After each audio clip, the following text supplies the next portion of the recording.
following the unfortunate demise of my 90D after it went for its impromptu swim at the Penmachno Bridge, I desperately needed a new camera. So I've been doing significant amount of research and I've come to a conclusion, and today I'm going to take the first ever shot with this camera.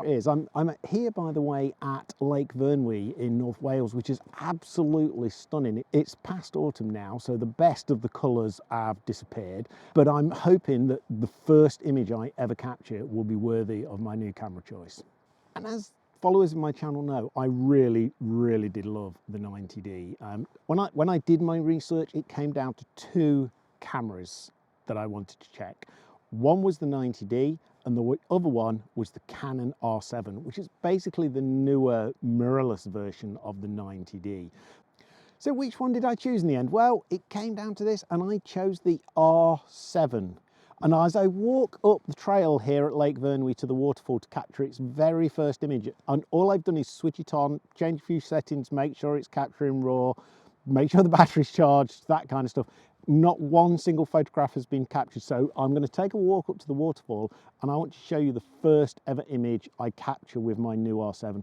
And as I take a little walk up there, I'll explain some of the reasons as to why I went for the R7 over the 90D. But believe me, I still love the 90D as well.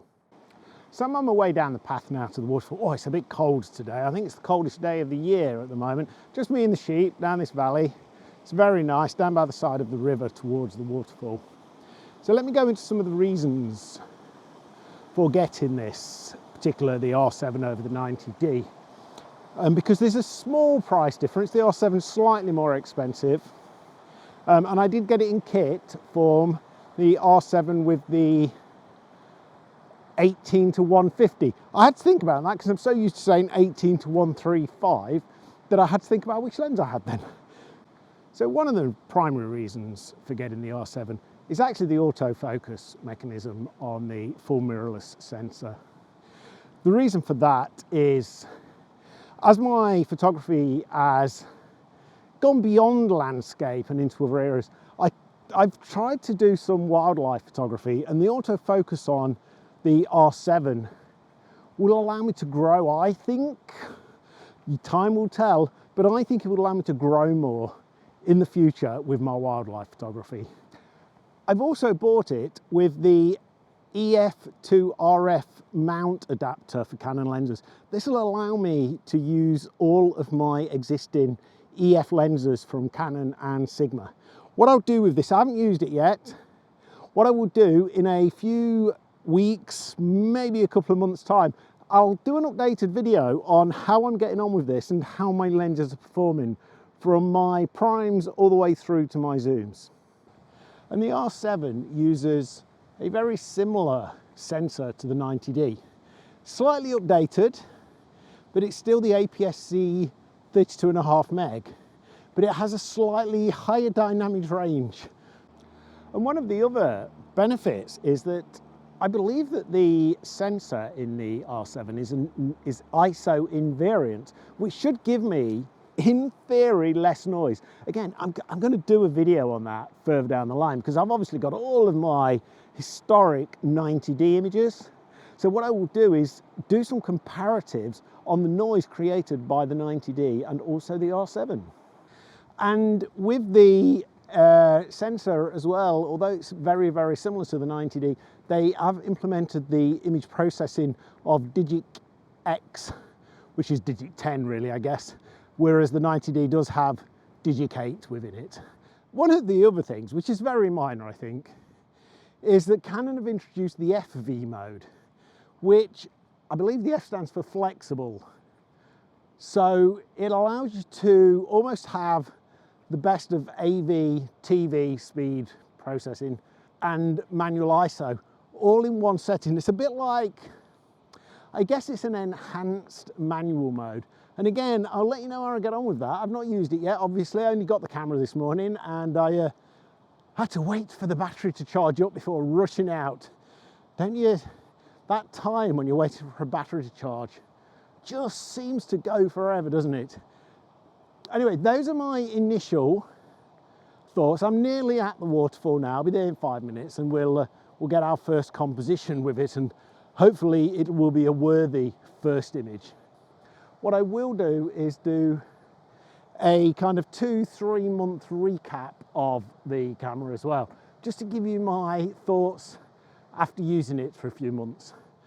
And one thing worth noting is the place that I got it from. I'm so happy with the shop that I got this from, the online shop, small camera shop here in the UK. So I'll drop the link of the shop down in the description below. No sponsorship, no affiliation, no discount, nothing, just a recommendation for a small shop that we should all try and use as much as possible. So I'm nearly at the waterfall now. You can see it just behind me. I've decided this is my first composition. I really like the trees on the left. It's past autumn now, so the trees and everything are past their best right now. But that was unfortunate. And if you haven't seen the demise of my 90D, check that out, because that was autumn in all its glory. Some of the photographs there are absolutely amazing. But I really like the trees in the foreground, framing the bottom, and I like the way the sun is just catching the peaks on the tops of the hills behind the waterfall. So I'm going to frame this up. Time to get my L bracket on this camera and get it on the tripod for its first and inaugural shot. I'll put the L bracket on now. I've just realised one of the other advantages of this camera is actually it's slightly smaller and it's definitely lighter than the 90D with the 18-135. So I've put this L bracket on, no adjustments, it's straight off the 90D, and you can see I've connected it, but there's a massive gap there. So I'm gonna have to close that up. I'll do that when I get home later, but it will certainly do for now. Okay, so I've got the camera set up now, as you can see.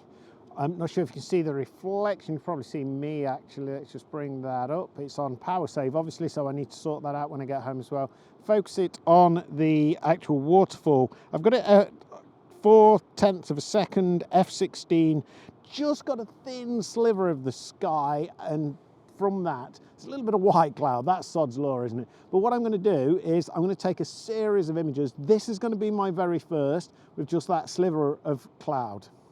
So I'm going to press this. I'm kind of quite nervous about this because the first ever photograph on my new camera, ISO 100, it's at 79mm, and that's the first.